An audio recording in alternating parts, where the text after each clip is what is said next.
Tak, zdravím všechny příznivce Peugeotu 508. Toto je moje první video na YouTube, tak se omlouvám, když něco budu komolit. Chtěl bych vám ukázat, jak jsem si tady na svém Peugeotu rok 2012 kombík montoval zadní parkovací kameru, která mě vlastně došla s Android rádiem. Jo.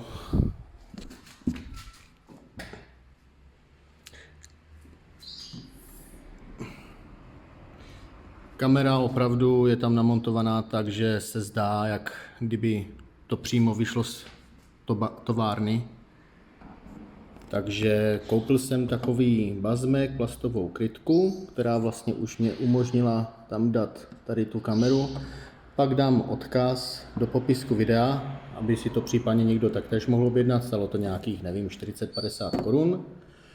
Samozřejmě tohle jsem pak musel vydělat tím vlastně s druhou stranou. Tohle jsem musel jak kdyby odlepit opatrně, jo, protože to tam pak vlastně vracíte zpátky, nebo já jsem to aspoň vrátil zpátky. Jo. To vlastně vycvaknete to starý mato, teda z druhé strany, to jakože vlastně rukou vycvaknete to světlo, namontujete to tam, provrtáte drátek, prostrčíte a tak dále, aby to vlastně bylo opravdu vzhledné, protože vidíte, nemám tam vůbec, proto říkám, jak kdyby to prostě vyšlo z továrny. Není tam vůbec absolutně vidět nějaký drát. Jo, to jsem pak teda vyvedl tady. Tady je gumové vlastně těsnění, které jsem mírně nařezal, abych vlastně to tam mohl prostrčit, ten drát. A vedl jsem ho vlastně tady, tak. A tady už jsou vlastně dva konektory, jo, které mě byly dodány s Android rádiem. Jo, tady jsem vlastně. Pak ukážu vlastně schéma, podle čeho jsem to aspoň já zapojil. Jo, tady jsem šel, tady, tak. Jo. Tady vlastně, toto je černý drát a mám to vlastně přidělané na zem, ground. Jo, ale bohužel už mě nevyšla prostě délka, takže jsem vzal tady čokoládku elektrikářskou a napojil jsem to, jo, tady na vlastně zem, abych omezil trošku šum od parkovací kamery. Doufám aspoň, že to jako mírně pomůže. A tady mám vlastně samotný kabel od parkovací kamery zadní, který jsem vlastně taktéž vedl. Sem. Zrovna při té příležitosti, když jsem tu kameru vlastně teda tu kameru přidělával a protahoval kabely, tak jsem mi vlastně protáhl kabel na tady tu zadní kameru, co má vlastně přední palubovou kameru, tak toto je vlastně zadní na sklo, aby mě snímala, co se děje vzadu. Takže tohle při té příležitosti jsem taktéž, jo, všechno protáhl, tady jsem to přimontoval. Je tady vlastně taktéž vývod na červený, ale to pouze slouží tak, že kdybych neměl tu parkovací kameru, tady tuhle, tak vlastně to zapojím na zpětné světlo a jak vlastně zařadím zpátečku, tak tady táto kamera mě vlastně začne snímat do nějakého tam displejku, jo, pokud bych měl, ale vlastně já to nepotřebuji, protože už mě při zařazení zpátečky bude snímat tahle kamera. Jo, takže tady jsem to opět protáhl, tady jeden, druhý kabel, lehce jsem to, snadno se to všechno jenom vycvakne, tady mato, jo, takže to jsem pak protáhl, tady mato, tady tohle byl trošku oříšek, musel jsem si vzít tady takový dlouhý drát, jo, má opravdu pomalu snad, nevím, 60-70 čísel a vlastně jsem musel to narovnat a vlastně jsem to jak kdyby projel.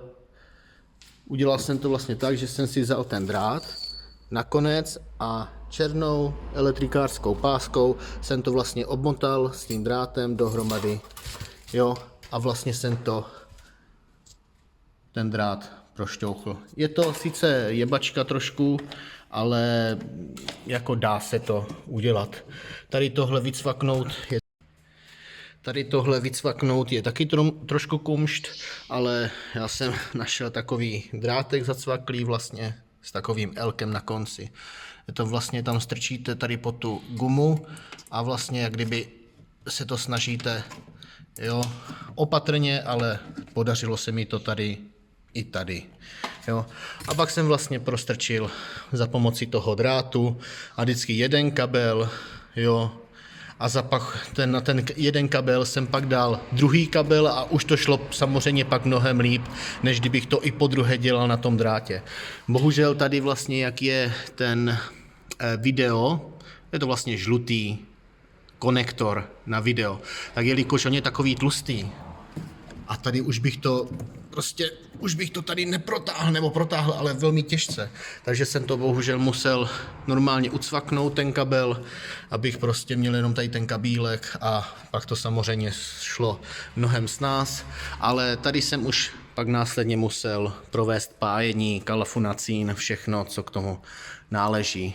Což jsem třeba provedl i zrovna tady, jo, že taky jsem tady potřeboval to světlo, něco, jo, vlastně přes tu plastovou, tady vlastně přes to, tak já jsem to tam vyvrtal, abych vlastně ten drát, ten kabel prostrčil vlastně přes tady tento bazmek, ale samozřejmě neprostrčíte to tady s tímto, že jo, takže opět jsem to tady cvakl, abych jenom prostrčil 3,5 mm drát, jo, pak jsem to zase všechno sletoval, bužírka, aby to bylo zledné nějak.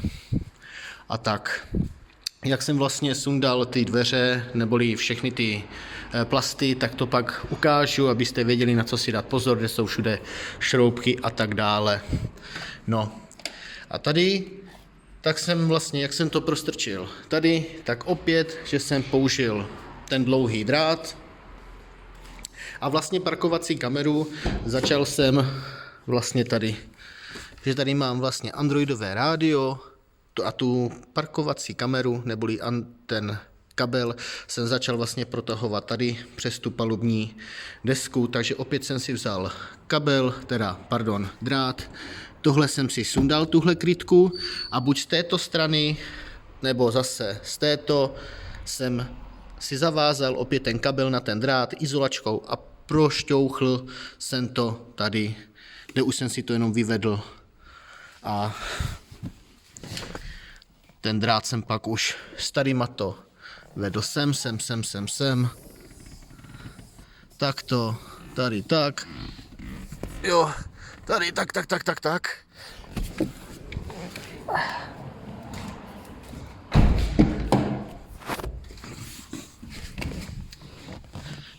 Opět, tady. A tady jsem už šel, že jsem si to tady trošku a prošťárl jsem to sem. A tady opět jsem dal vlastně ten drát, zavázal jsem to, ten kabel k tomu drátu izolačkou a opět jsem to protáhl tam, jo. A to už úplně lehce to šlo, žádný problém. Toto je vlastně zase kabel od zadní palubové kamery. Drát už, co mám zadní parkovací kameru, tak ten už mám vlastně v tomto zabudovaný. To vlastně parkovací kamera, která mě došla k Android rádiu. Jo, přes tady tu stranu to šlo velice snadno, ale prošťárnout tady ten kabel z této strany sem, abych vlastně namontoval tady ten mikrofon, že tady vlastně máte mikrofon, aby, když máte nějaké hlasové hovory, takže tady jsem zase šel, tady má to a tady přes tu palubovku, ale jelikož tam je tolik věcí, ty brďo, tak asi na fakt stý pokus, když jsem pořád, tak až na stý pokus prostě naštěstí. Tam mám různé kabeláže, pak ukážu, že jsem ještě potřeboval nakoupit nějakou delší kabeláž, aby se mě, kdyby jsem s tím mohl líp manipulovat, pak to ukážu všechno na video, co jsem vlastně ještě potřeboval. A chtěl jsem zase vlastně ukázat, že toto tady ten kabel od zadní palubovky opět prostrčím tady ze zadu a opět to povedu tady. Ale tady vlastně pojedu ne dolů, palubní desce, ale vlastně sem na vrch a tady si přidělám přední ještě kameru snímací 4K. No, toto je Android rádio, které jsem taktéž koupil z Alíku s nějakýma kuponama a tak to vyjde na ani ne necelé 3000 korun, takže jako super jako takto věcička. Jo, obraz, videa, tak to má to krásné, plynulé, všechno. Samozřejmě, když v tom systému budete chtět tam přesto nahrávat mapy nebo tak se tomu bude neuvěřitelně škubat. Ale když je to vlastně, podporuje to CarPlay, takže pak když vlastně začnete zrcadlit mobil na to iOS, Android, tak je to úplně krásně plynulé všechno. Vůbec nemusíte mít strach, je to verze 4 GB RAM, 64 úložný prostor, 8 GB procesor. Tady je vlastně nějaká kabeláž, tady je vlastně kambus, abych mohl ovládat vlastně čudlíkama na volantu, jo, zesilování, zeslabování a tak dále. Tady jsem vlastně musel, tady je vlastně dvojitá kamera, koupil jsem takovou věcičku, opět ukážu, která vlastně, abych měl 2 antény do jedné a mohl to vlastně připojit tady na to Android rádio. Pak jsem vlastně koupil ještě adaptér na GPS-ku, abych vlastně mohl používat původní GPS-ku tady v tom autě. A nemusel vlastně, protože dostanete i k tomu ještě náhradní GPS, ale tu jsem tam nedával. Takže jsem koupil ještě za opět nějakých 50-60 korun prostě kabílek, adaptér, abych mohl používat z auta. Jo, a pak tady ještě tady tento kabel, vidíte, jaký je dlouhý. Koupil jsem ještě prodlužovací tady tento kabel 60 cm. Opět, abych prostě případně, když bych musel, jo, něco, no teď už to tam mám zacvak, a jo, tak prostě, abych to lehce mohl s ním tam něco manipulovat, jo, protože předtím, když to tam není, jo, tak to je strašný porod. Jo, toto je vlastně na ty anténa, ty 2 do té jedné, tady vlastně zase zapojujete modrý na modrý od antény, ale to je všechno, to vám pak případně ukážu, kdyby někdo chtěl jako poradit a tak. Tady se neměl žádné subwoofery a tak, takže toto nic, tady je mikrofon, jo, takže prostě takové, ale to je si myslím asi podle návodů a tak od Vietnamců nebo Číňanů nebo Aziatů úplně každému plus minus jasné, jak to má zapojit. Jo, tady jako maximálně ještě jo, back, vlastně to je taky z tohoto vývod hnědý back na zapojení vlastně zadní parkovací kamery. Vlastně jak je ten vývod ta červená, tak to vlastně zapojíte na tady ten back neboli reverse. Někdo tam má jako zpátečka.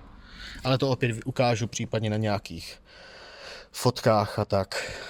No, a já už to tady za chvilku dám dohromady a v podstatě už to tak nějak je plus minus hotové. Tak, teď montování toho zadního kufru, dekly. Tak toto je jak kdyby třetí, co budete odpojovat, ale v mém případě první, že jo, protože teď to budu zase montovat. Jo, takže šroubek a ještě tady. Takže dohromady 6 šroubků, není to nic těžkého, teď si to tady jdu.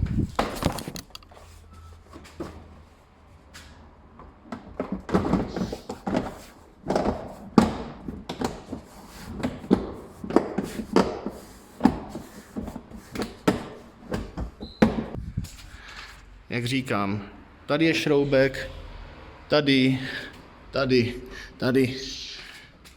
a tady. Teď to namontuju všechno zpátky. Tak, potom, co jsem zašrouboval 6 šroubků, pořádně jsem to tady všechno z druhé strany jedna ruka, tady druhá pořádně, jo, aby se to sám zacvaklo. Jo, protože pak jsem to ještě zkusil a opravdu to ještě tady nebylo zacvaklé, takže dbejte na důraz. Jo. Sundávání je to vlastně toho naprosto jednoduché, jak sundáte ty šroubky, tak tady je to prostě půjde, někde to dát pryč a pak to prostě odsvakat zase od každé strany. Tohle, tady další kus, naprosto jednoduché, zase zacvaknete. Tady šroubek tady, teď to nemůžu zaostřit, Ne, tady vlastně šroubek, vidíte, tady šroubek vlastně vůbec není. Takže dáte zase pak tady druhý kus, takto. A tohle je vlastně, tady někde mám poslední, třetí, teď nevím, kde to bylo. Jo, tady on je tak černý, já ho nevidím. Jo, a tohle opět se tam zacvakne. Takže momentík. Tady opět není to nic těžkého, je to jenom na takové zácvoky, nebo zácvočky, nebo cvočky, jak to mám říct. Prostě dám, je to tam. Hotov son. Jo, nic neřeším, případně ještě se ujistím, teď je to perfektní, krásně to lícuje. I tady. A pak samozřejmě už tady přidám tu kabeláž, hezky si tam zarovnám. Jo, tohle si pak můžu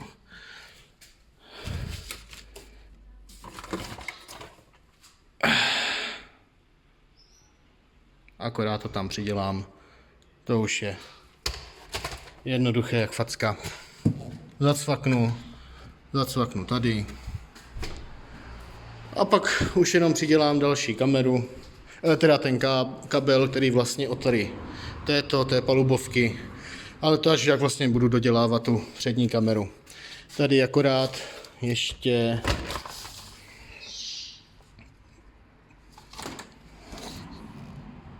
guma, která byla tady, tak už prostě to tady bylo úplně, se to tady, nebylo to vůbec nalepené, jenom tady na těch koncích, tak jsem to oddělal. Oddělám tu oboustrannou pásku, zaostří se,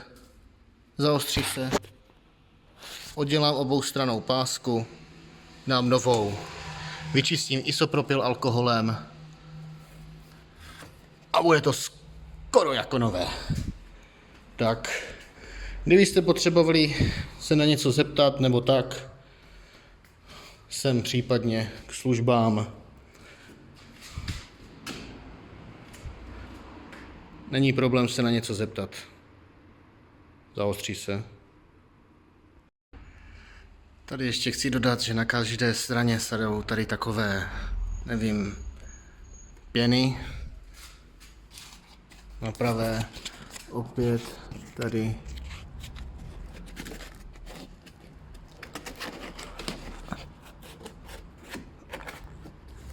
No prostě, aby to, no to jednou rukou se to špatně dává.